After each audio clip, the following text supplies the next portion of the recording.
Bienvenida a este ciclo de conversaciones con referentes para nosotros de la cultura bonaerense.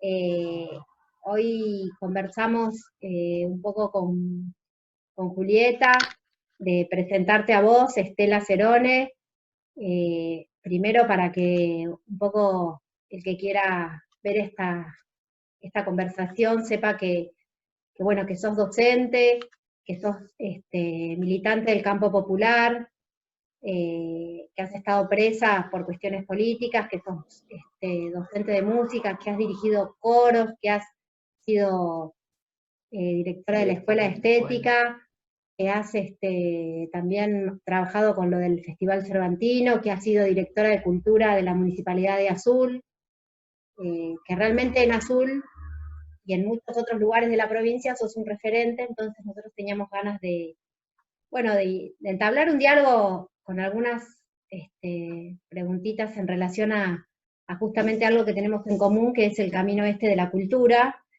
y, y bueno, podemos iniciar, digamos, esa conversación preguntándote por qué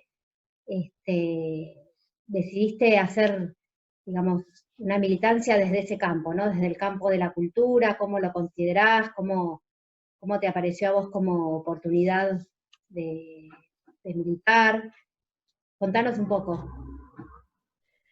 Bueno, la cultura, el trabajo en la cultura es mi vida, es mi vida.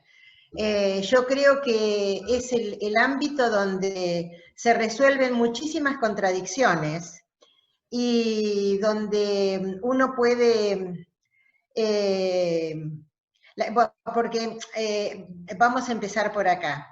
¿Qué entendemos por cultura, no? Y yo creo que de todas las múltiples definiciones que en algún momento enseñé cuando daba culturas y estéticas contemporáneas, creo que la cultura es lo que la gente piensa de las cosas, ¿no? La cultura es lo que la gente piensa de las cosas.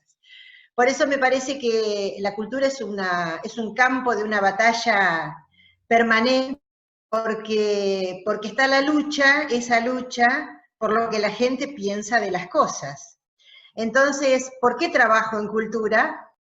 Me interesa pensar con la gente muchas cosas. Y se me dio la oportunidad de crear la Escuela de Estética cuando me presenté al concurso y gané ese concurso. Yo pienso ahora cómo defendí, porque fuimos dos las que nos presentamos, y yo lo que momento era que para mí una escuela de estética era una posibilidad de transformar el pequeño mundo que uno tiene alrededor.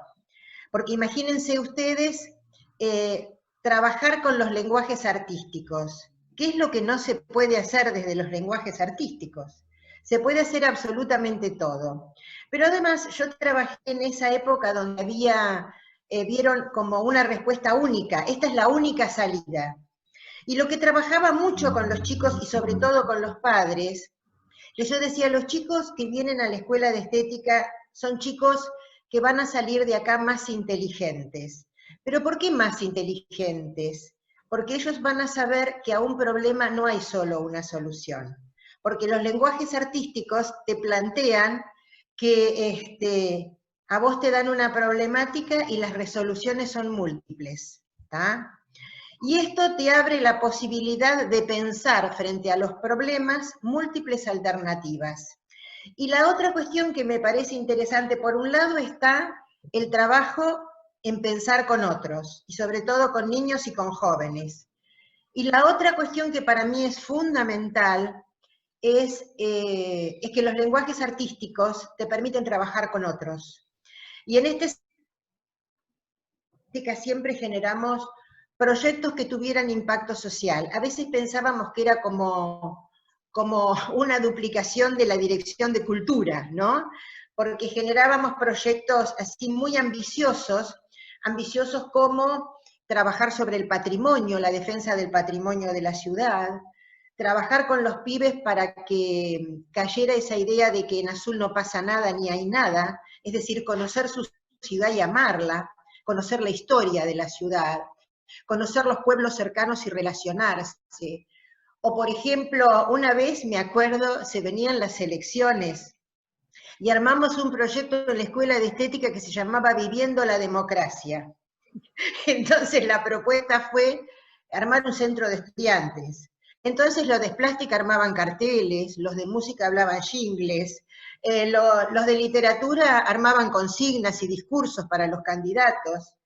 Y eso fue un acto donde participaron los padres y los pibes vivieron una jornada democrática que fue absolutamente divertida, durante donde un mes nosotros vimos cómo se preparaba una campaña para formar, en este caso, un centro de estudiantes, ¿no?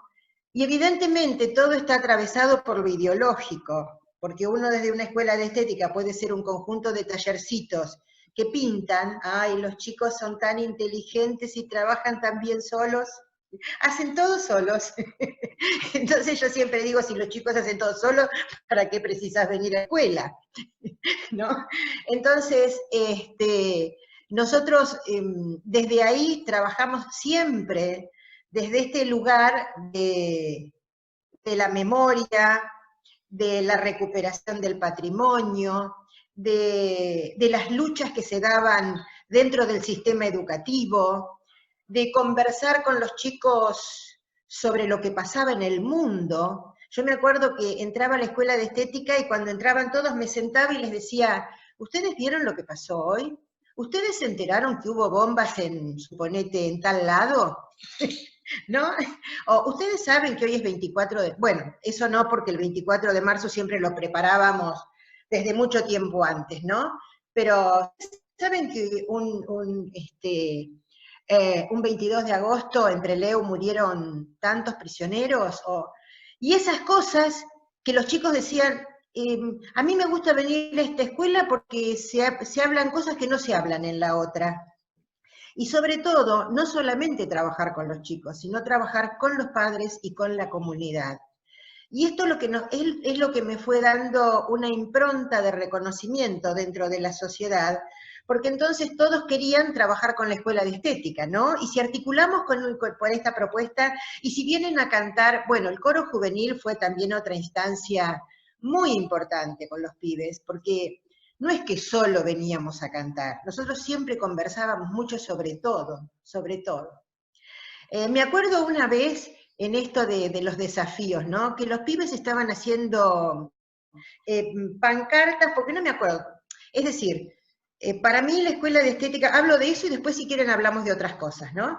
Pero para mí la escuela de estética tenía que ser ese lugar donde los pibes fueran no solamente cuando tenían clase. Entonces, suponete, tenían una hora libre y venían a la escuela de estética, sobre todo los adolescentes. Y un día estaban los pibes del coro juvenil charlando, ¿no? Y de pronto uno le decía, no, cállate, pero si esos son todos homosexuales. Y él dice, ¿vos decís que son putos? Sí, dice, son enfermos. Y en ese momento en la escuela teníamos un profesor que era un divino homosexual. Y entonces yo voy y le digo, sí, fulano, ¿no querés venir a contar a los chicos cómo es tu situación? Sí, me dijo, ¿por qué no? Y se dio una situación mágica, ¿no? Se dio una situación mágica. Situaciones como esas, nosotros hemos vivido múltiples, y esto es lo que de algún modo yo digo que confieso que he vivido, porque tengo tantos recuerdos de gente que me para en la calle y me dice, ¿te acordás cuando hicimos tal cosa? ¿Te acordás cuando hicimos tal otra?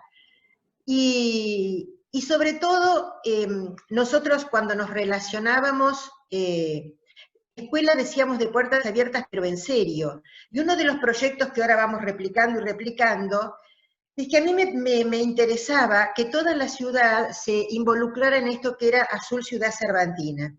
Pero cuando decimos Azul Ciudad Cervantina no estamos hablando de España, estamos hablando del Quijote y de sus valores. Y de esto del desafío, de la utopía, de ir siempre más allá. Entonces había que insertar en la ciudad esa designación de la UNESCO. Y entonces armamos con 3 escuelas de las zonas suburbanas, las escuelas periféricas, un proyecto que se llamó Los Títeres como lugar de encuentro. Y ahí lo trajimos ni más ni menos que a Chirola Gasparini, que es el de Catalinas, el de Teatro Catalinas de la Boca, que es de Azul, y entonces nos reunimos desde marzo hasta noviembre, que era el festival, con los docentes y con los directivos, y empezamos a ver cómo cada comunidad recuperaba sus historias. Entonces, durante 3 fines de semana, pero eran jueves, viernes, sábado y domingo, en esas escuelas íbamos a cada una de las escuelas con todo el material que habíamos juntado y trabajábamos con toda la oportunidad. Lo que pasó es que los pibes esos, que a veces no llegaban a la plaza, de pronto coparon la plaza central. Y el primer Festival Cervantino se inaugura con la presencia de los pibes de los barrios. No solo los pibes y los padres. Entonces, se arma todo un entramado entre la escuela, que ahora todas las escuelas arman el desfile, y es toda la comunidad la que se moviliza. Y esas experiencias, te digo, a mí me marcaron mucho a la ciudad, no solamente a mí. Y vuelvo a plantear, la cultura con cada vez una mayor hegemonía y una preeminencia, y que los que menos tienen sean protagonistas, y que los que nunca lo fueron sean protagonistas. No, yo siempre te escucho decir, y ahora un poco que volvés a reiterarlo, esto desde la cultura, digamos, de militar la cultura, desde ese espacio para transformar realidades, para atender redes, es un movimiento social, sirve, bueno, justamente para atender estas redes y que es una forma sanadora y de disipar, digamos, algunos límites, ¿no? Entre esto que decís, que se acerquen los chicos, que se acerque la comunidad. Entonces, a mí me gustaría, digamos, en todo este camino que recorriste, cómo, digamos, fuiste atravesando estos límites de las estructuras o estos límites patriarcales, visiblemente patriarcales, siendo una mujer en una ciudad como la de Azul. Sí, muy difícil, muy generar... difícil. Sí, muy difícil porque todo esto que les cuento fue contra viento y marea, ¿no? Porque Azul es una ciudad con características conservadoras, también está unas características conservadoras muy fuertes, y bueno, yo crié bastante sola a mis hijos, porque me separé muy joven, y crié a mis hijos, y contarles, por ejemplo, que cuando se crea la Escuela de Estética, aparece esto de, la escuela de los montoneros para darle clase a los hijos de los ricos. ¿Cómo sacar la cabeza? Mostrar que nosotros somos mucho más que eso, pero lo vamos a demostrar no rebatiendo con la palabra, sino rebatiendo con los hechos. Entonces, cada lugarcito ¿cómo les puedo decir? Si cada lugarcito que fui ganando, siempre me costó muchísimo, pero miren que me costó que en algún momento yo también fui directora de la Escuela de Bellas Artes. Vieron que Artes, la Prilidiano Pueyrredón, la Manuel Belgrano y la de Azul. Bueno, yo fui directora también de la Escuela de Bellas Artes y tuve que, ¿cómo les puedo decir? Que ver que los estudiantes se reunieron para cuestionarle a la inspectora de cómo era posible que tuvieran como directora a una que había presa. Muy fuerte, ¿no? Claro. Muy fuerte.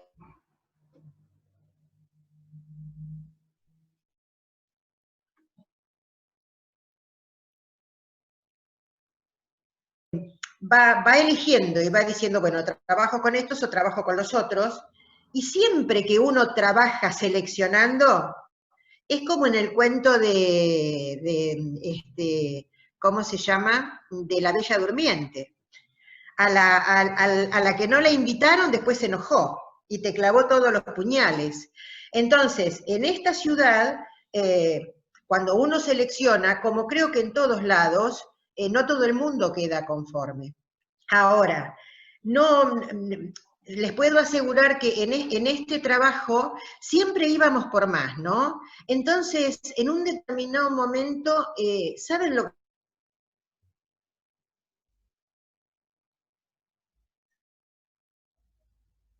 provincial de la mujer? Y ahí fue otro campo en el que estuve trabajando, ¿no? Y ahí, bueno, conectarme con todas estas mujeres con problemas terribles, intrafamiliares, que me ubicó en otro lado y en eso estuvimos como 2 o 3 años, pero claro, después, bueno, estas cosas de la política y de la no sé qué, que se fue como diluyendo en otro, pero también participé de eso. Y también, ¿saben de qué participé? Ustedes se acuerdan las luchas educativas para cuando vino la reforma educativa, ¿no? Cuando de nación a provincia, ahí nos dimos cuenta que teníamos que luchar por eso, y ahí, bueno, ahí yo fui la que fui a hablar a Buenos Aires con los compañeros del SUTEBA, y ahí abrimos el sindicato. Y yo milité muchísimo tiempo en el sindicato, por eso estaba en todo lo que fueron las luchas en ese momento de los docentes. Todo esto que les cuento, ustedes imagínense que en esta ciudad hay algunos que te miran bien, pero hay otros que dicen, a esta mujer no, con esto no, ¿no? Entonces, fíjense que son muchos los campos en los que, no solamente lo educativo desde lo gremial, desde las luchas reivindicativas, esta construcción que en un determinado momento, y yo en general, si bien participé en política, pero nunca tuve una militancia de comité, ¿vieron? A mí me da la impresión de que ahí, a veces en el comité se habla, pero no se hace demasiado. Entonces a mí me gusta estar en el campo, ¿no? Donde todo eso que se habla en el comité yo lo puedo hacer en mis lugares donde trabajo con la cultura. Cuando empezamos a armar un proyecto con los compañeros de los barrios y tomando mate, hablamos de las cosas que pasan. Y todo eso va a tener como producto, qué sé yo, o un taller, o una comparsa, o un encuentro. Entonces, para mí la herramienta de la cultura es, casi les puedo decir, es una herramienta política fundamental, y que a veces, acá yo estoy muy marcada como que soy peronista, nadie lo duda, aunque no esté calentando la silla en ninguna unidad básica ni en ningún partido, y yo, no oculto de eso. Y eso es lo que en algún momento me lleva a ser concejal, no solamente secretaria de Cultura, sino que también me lleva a ser concejal por el Frente para la Victoria. Muy difícil, porque las mujeres cuando somos mujeres solas, somos blanco permanente, ¿no? Las cosas que le dicen a uno, bueno, y ni les cuento lo que son las redes, pero este trabajo permanente en tratar de modificar la realidad pequeña que uno tiene al lado, tiene costos. Para las mujeres que trabajamos y que estamos solas, pero claro, yo estoy sola en cuanto a una pareja, pero no estoy sola en cuanto a una red de relaciones que me sostienen. Y esto es lo importante, ¿no? Cuando algunos dicen, bueno, si está Estela Cerone yo no voy.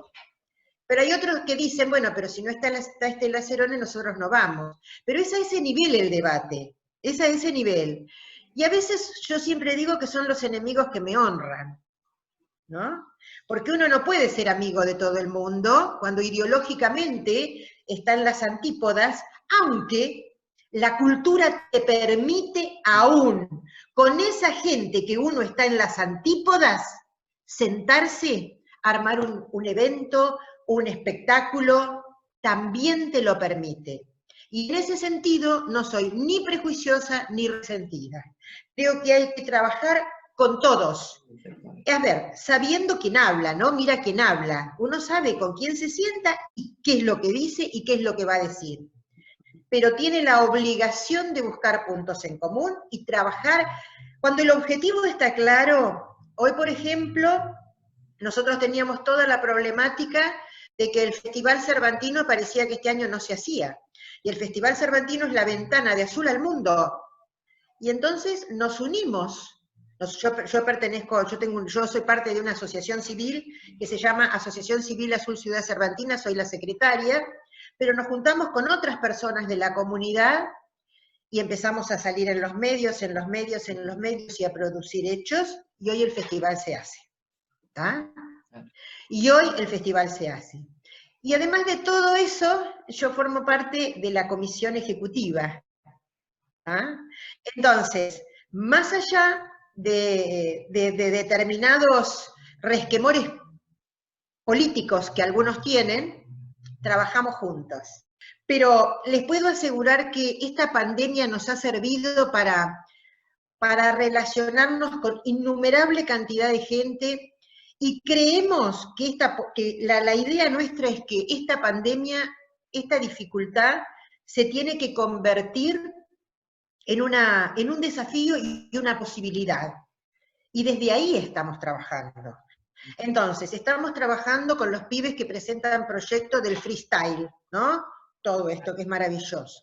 Estamos trabajando con otros que van a hacer toda la con jóvenes que están haciendo lo audiovisual. Estamos preparando con otros jóvenes del profesorado un programa de radio con María Elena Walsh y El Quijote. Es decir, tenemos una comunidad que está movilizada en función de proyectos, y viste y siento que en algún momento tengo la posibilidad de decirle, esto que se te ocurre, ¿qué te parece si lo hacemos así? Y fíjate, relacionate con fulano y con mengano y con sutano. De alguna manera, trabajar como armador, ¿no? Como compatibilizador, aún sabiendo de que las diferencias que existen, y con un objetivo claro. El objetivo es las grietas terribles que tiene esta ciudad, desde todo punto de vista, y tratar de trabajar en pos de un objetivo común que nos produzca felicidad. Porque ¿qué es de última lo que buscamos? Buscamos que cuando cuando acaban determinadas participaciones, nos abrazamos y decimos, qué divino que salió. Todo lo que nos costó, ¿viste? Pero qué felicidad. Ahora nos sacamos una foto, decimos. Y ahora nos sacamos una foto. Porque además, vuelvo a esto, ¿no? Nada es fácil. No es soplar y hacer botellas.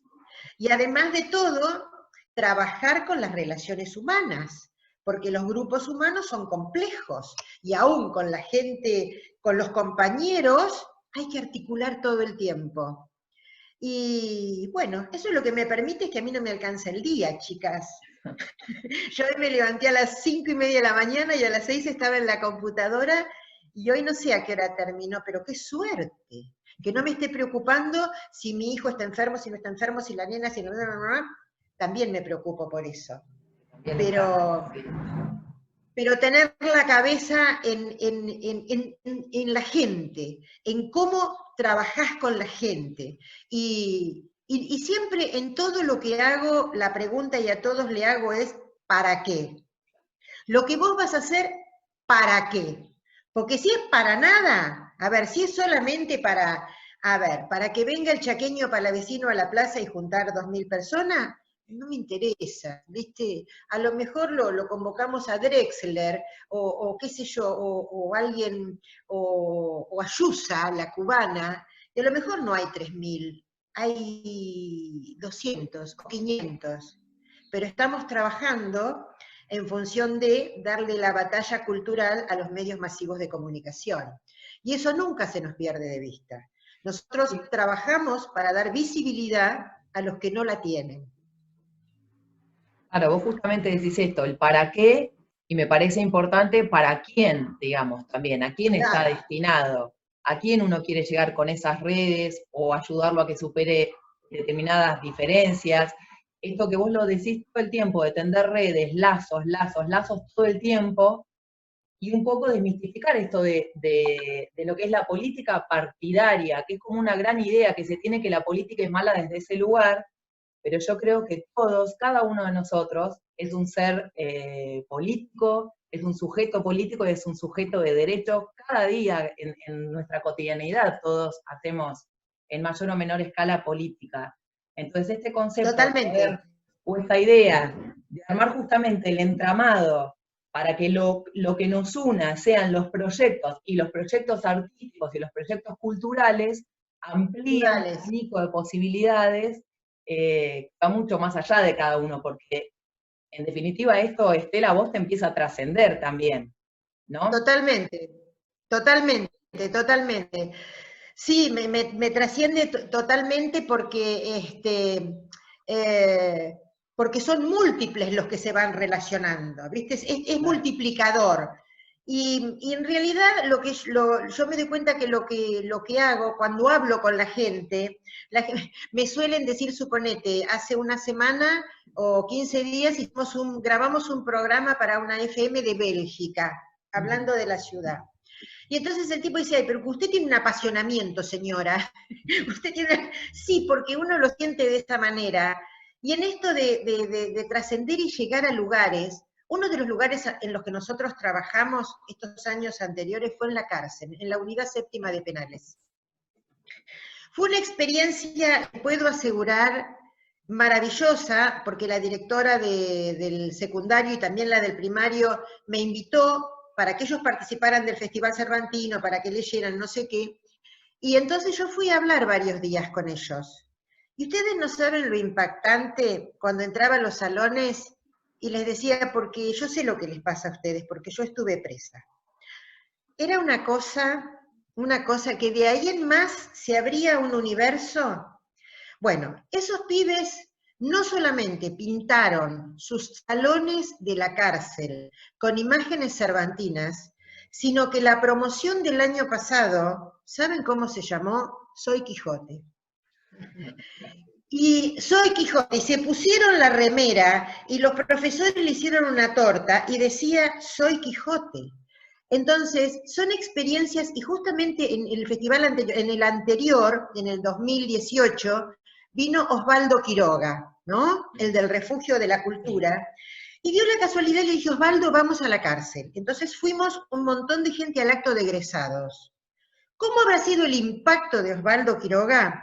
Que yo estaba en la casa de una amiga nuestra que, de Ana Reguera, que está en España, donde ahora está mi hijo, y el marido de Ana es Urquijo, director del Teatro San Martín, que murió este año, Urquijo. Sí, ahora en el verano. Justo pasa en el Refugio de la Cultura, y empieza Osvaldo Quiroga diciendo, yo les voy a contar algo que a mí me emocionó enormemente. Y pasa y cuenta lo de Azul en la cárcel. Entonces Ana le dice, ¿viste? Esa es mi amiga. Esas cosas que viste que yo salía de la cárcel, primero salía desnucada, porque a mí entrar a la cárcel no me es fácil, como se imaginarán. Claro. Salía desnucada del olor, ese olor a cárcel que a uno le recuerda y del ruido de los candados. Pero salía con una emoción que me daba ganas de sentarme en el auto y llorar.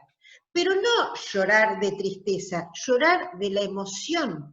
Porque yo que estuve presa sé lo que significa que venga alguien de afuera y te diga, yo te entiendo lo que te está pasando.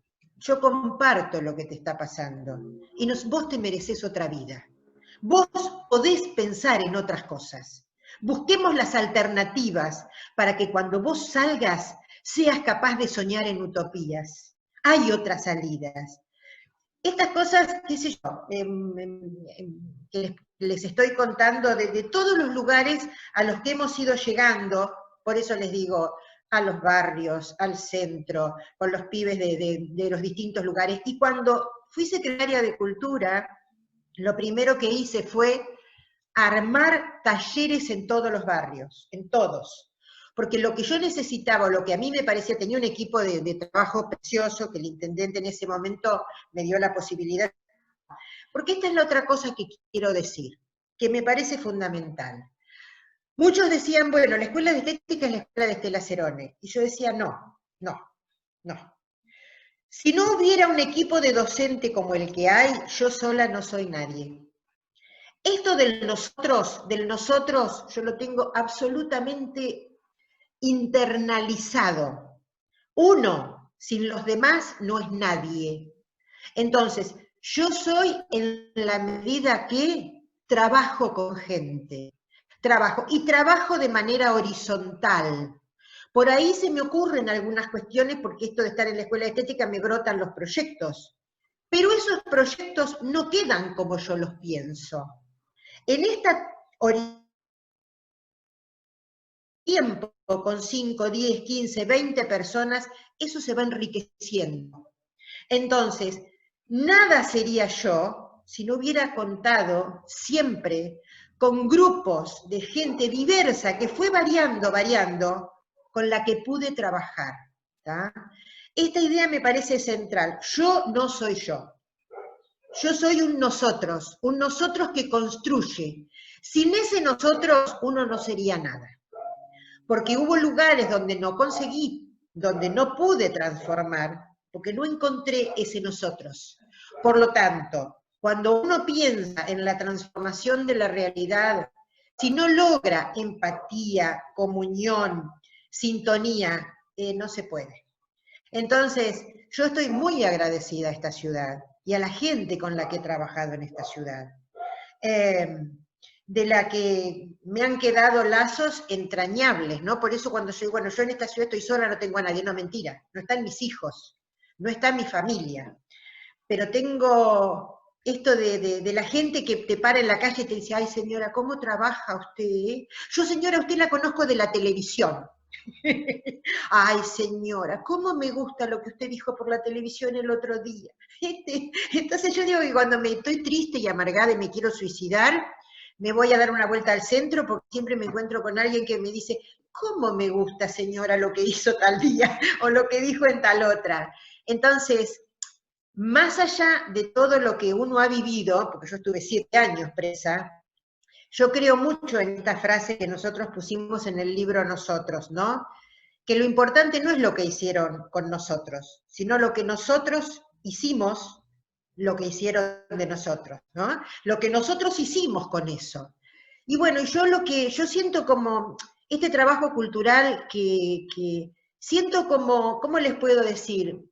Como la necesidad de que la voz de tantos compañeros que no pueden y no pudieron hablar, todos esos sueños hay que seguir trabajando por eso, hay que seguir trabajando. Y que esto es lo que me alienta, más allá de que hay momentos terribles de angustia, de contradicciones, de escarnio, de descalificaciones, pero siempre tengo eso, ¿no? Esta cosa de que un mundo mejor es posible si nos comprometemos políticamente, en mi caso, desde lo cultural, ¿no? Para mí, la cultura es una herramienta política. Bueno, y como porque ya digamos que juntamos un poco también esa idea de cómo está la situación actual, entonces vamos a saltear por ahí esa cuestión de la pandemia que en sí no, ya hiciste alguna breve descripción. Queríamos un poco cerrar, como para no extendernos mucho más, esta idea de que pidas un deseo, de cuál es tu deseo motor, ¿no? Como que nos gustaría eso. A todos tratamos de preguntarles como esa idea de qué desean hoy, ¿no? O sea, cuál es el deseo que los mueve. A mí el deseo fundamental que me mueve es ¿cuál sería el deseo fundamental que me mueve? El deseo fundamental que me mueve es el lograr entender que esta situación de crisis es una posibilidad de transformación social, ¿tá? Eso fundamentalmente, de que tenemos en nuestras manos la posibilidad de transformar, como diría el Che Guevara, el revés en victoria. Y lo que me mueve de última, ¿para qué todo eso? Para lograr la felicidad de las personas, la grandeza de la patria, como diría en general, la independencia de la patria y la soberanía. Es decir, eso me mueve, ¿no? El gran deseo es que Argentina logre esta idea de patria, esto. Yo creo que hoy el reclamo más grande, ¿no? El poder pensar juntos en un destino común. Esto me mueve. Y si nosotros logramos eso, yo creo que estaríamos en el camino de una felicidad en serio, no la felicidad de los globos de colores, sino la felicidad del encuentro con el otro. ese me parece que es mi más grande deseo porque es lo que más me angustia. Me angustia el odio, me angustia el rencor, me angustia la sinrazón, la sinrazón. Eso me angustia. Por lo tanto, mi deseo es cómo poder sanar todas esas diferencias, para lograr construir entre todos el encuentro en la resolución de las problemáticas por el bien común y por un sentido de patria. Que esta crisis sea una oportunidad de encuentro. Entonces, ¿cuál es mi deseo? Que de pronto veamos que tenemos todo para ser un pueblo feliz y que vayamos hacia ahí. Y les decía que bueno, que yo trabajo en ese sentido, porque en realidad lo que trabajo y lo que hago apunta a eso, a resolver la gran angustia del momento actual que es el odio y el desencuentro. Entonces, no basta con decir, ¿viste lo que dijo? ¿Viste lo que dijo? No, no basta con eso. Me parece que hay que poner manos a la obra, como están haciendo ustedes, chicas, que les agradezco enormemente este reconocimiento, este espacio para decir estas cosas, humildemente, porque, bueno, soy una más, pero creo que tenemos que trabajar, que la expectativa hoy es ver cómo colaboramos para unir lo que hoy está desunido. Y la cultura es la herramienta fundamental para lograr que la gente, al ser protagonista, es feliz. Perfecto, bueno, un cierre hermoso, redondo, planteando horizontes de felicidad y de encuentro. Sí, así que ya lo creo. En eso estamos, en eso deseamos construir, en ese territorio deseamos construir, así que te agradecemos este tiempo tuyo, y bueno, estamos en contacto y al servicio también, porque desde esta centralidad que es la Ciudad de La Plata, por ahí siempre hace falta poner oídos, poner el corazón también en esa famosa periferia que es un poco, bueno, el interior, ¿no? Y eso es muy importante, hacer ese énfasis para nosotros. Así que te agradecemos, Estela, con todo el colectivo nuestro, que bueno, que te sumes a esta parte y te tendremos en cuenta para todo lo que pase, y tenernos en cuenta también porque, bueno, estamos también para colaborar con vos. Te mandamos un beso muy grande. Muchísimas gracias a ustedes por haber pensado en mí. Las quiero mucho y me encanta lo que están haciendo. Fuerza, porque no es fácil. Destruir es 1 minuto, pero construir, ¿cuánto cuesta? ¿Cuánto cuesta? Sigamos construyendo. Cantan, como dice esa poesía de Nassim Hikmet, cantan los albañiles. Construir no es lo mismo que cantar. Y vamos arriba. Bárbaro. Que se viene lo mejor. Bárbaro, un besito. Gracias. A ustedes. Gracias.